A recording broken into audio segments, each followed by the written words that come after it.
Nature में interested हो तो तुमने एक चीज़ हमेशा सुनी होगी कि इंडिया तो सोने की चिड़िया होता था। और यही सोने की चिड़िया काफ़ी सारे लोगों को यहाँ खींच के लेके आई थी, चाहे वो यूरोपियंस हो, पोर्टुगीज़ हो या बेसिकली दूसरे लोग हो। यही एक सोने की चिड़िया थी जिसकी वजह से लोगों ने यहाँ पे आक्रमण किया था। और इसी देश को लूट लूट के बेसिकली ये लोग रह गए थे। जो आज लंदन म्यूज़ियम और बाकी सारी चीज़ें देखते हो वो कहीं ना कहीं तुम्हारे इंडिया का हिस्सा है। अब तुम एक चीज़ देखते हो कि ये डोन ऑफ सिविलाइजेशन आया कहाँ से था। देखो, इंडियन गुड्स की क्या थी, ग्रेट डिमांड थी यूरोपियन मार्केट्स में। और जो लोग ये देखना चाहते थे कि साली ये गुड्स हैं, सारी चीज़ बनती हैं और वो कंट्री कितनी अमीर होगी जहाँ से चीज़ें आती हैं।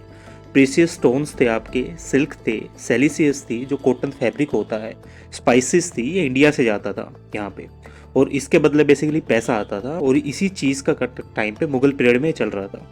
लेकिन जो 15वीं सेंचुरी थी, 15th सेंचुरी, उसमें यूरोपियन इकोनॉमी भी ग्रो कर रही थी rapidly due to the expansion of land under the cultivation. Basically land उनकी ज़्यादा थी, इंट्रोडक्शन ऑफ इम्प्रूव प्लग, उन्हें खोदना आ गया था, उन्हें खेती करनी आ गई थी जिस वजह से।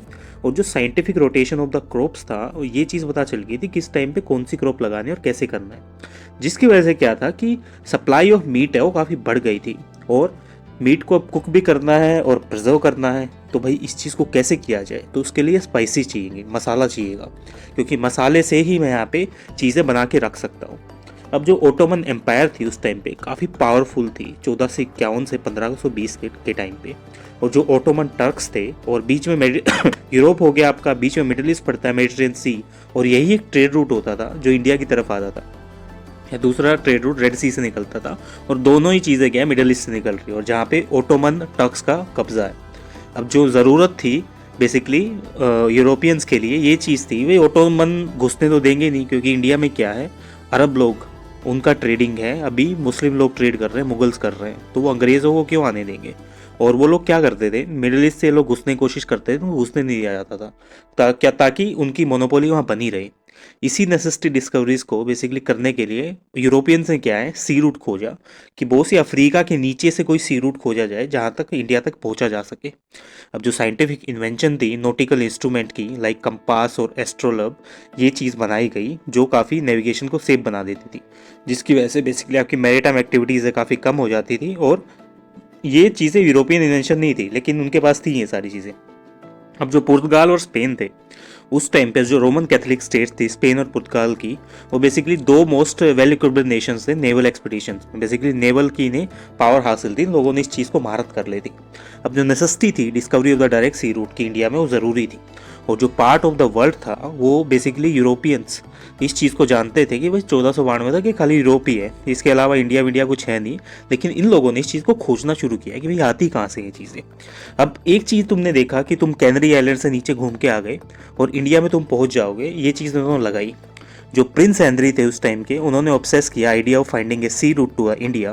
और इसी चीज़ में बेसिकली फाउंडेशन रखा गया first modern institute for scientific training of sea man, कि लोगों को बेसिकली सी की ट्रेनिंग दो ताकि ये चीज़ें खोजी जा सके, जिसकी वजह से ये पता लगा जा सके कि मतलब समान आता कहाँ से, सिविलाइजेशन है या नहीं।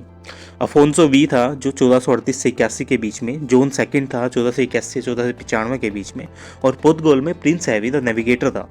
उसने जो पेपर बुल ऑफ 1453 है उसमें ग्रांट किया प्रिंस हैरी को, एक तरह का ये फरमान होता था जिसमें आप राइट टू नेविगेट कर सकते हो, आपको राइट दिया गया, आप नेविगेट कर सकते हो, जा सकते हो। और जो सी था डिस्टेंस सोर ऑफ द ओरिएंट, वहाँ पे आप आराम से जा सकते हो एज फार एज इंडिया की तरफ जो जाता है। और तुम बेसिकली फाइट करो इस्लामिक इन्फ्लुएंस है और स्प्रेड करो वहाँ पे क्रिश्चियनिटी। अब ये सारी चीज़ें हो गई। अब यूरोपियंस का एडवेंट कैसे हुआ, देखो इसकी प्रोटेंस के अंदर पोर्टुगीज नेविगेटर्स ने एक्सप्लोर करना शुरू किया कि पॉसिबिलिटीज़ क्या हो सकती है। अफ्रीकन कॉन्टिनेंट्स के नीचे से जाके इस चीज़ को देखा जाए, बीच में इक्वेटर है, इसको पार करके जाया जाए। अब ये सारी चीज़ें शुरू हुआ, इक्वेटर इन लोगों ने एक हद तक पार भी कर लिया। किंग जॉन सेकंड था, उसने डिप्यूटेड किया बेसिकली बैराथोलो डियाज में एक्सप्लोर करने के लिए south of the west coast of Africa, और इसी चीज़ को सरकम नेविगेट किया गया साउथर्न टिप ऑफ अफ्रीका की तरफ। अब ये सारी चीज़ें आ गई, तुमने साउथर्न टिप भी देख ली। और जो स्टॉर्म था बेसिकली इसी चीज़ का, वो ईस्टवर्ड की तरफ गया साउथ अफ्रीकन कोस्ट में। और जो साउथर्न टिप है, अपन वहाँ पे रीच करने के बाद मेजल बे नाम की एक जगह है, उन्हें रियलाइज़ हुआ कि उन्होंने सरपास कर दिया अफ्रीका को, और ये basically southern post of Africa है सबसे ज़्यादा। अब इसकी रिटर्न जर्नी पे जो डियाज था अवेयर हो गया था discovery of southern tip of Africa, उसको पता चल गया था कि साउथर्न टिप ही है अफ्रीका का और मैं अफ्रीका खत्म कर चुका हूँ। और discovery of Cape of Good Hope हुई, यहाँ से बेसिकली इसी चीज़ को बोला जाता है गुड होप, बेसिकली उन्हें पता चल गया था यहाँ से रास्ता है।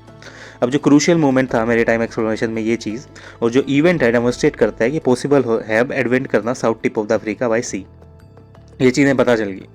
इसी अचीवमेंट को इवेंटली उन्होंने पेड ऑफ किया वास्को डिगामा ने, और सक्सेसफुली चार्ट किया एक डायरेक्ट रूट एशिया तक आप केप ऑफ गुड होप से, basically Cape of Good Hope तक आ गया अफ्रीका के नीचे।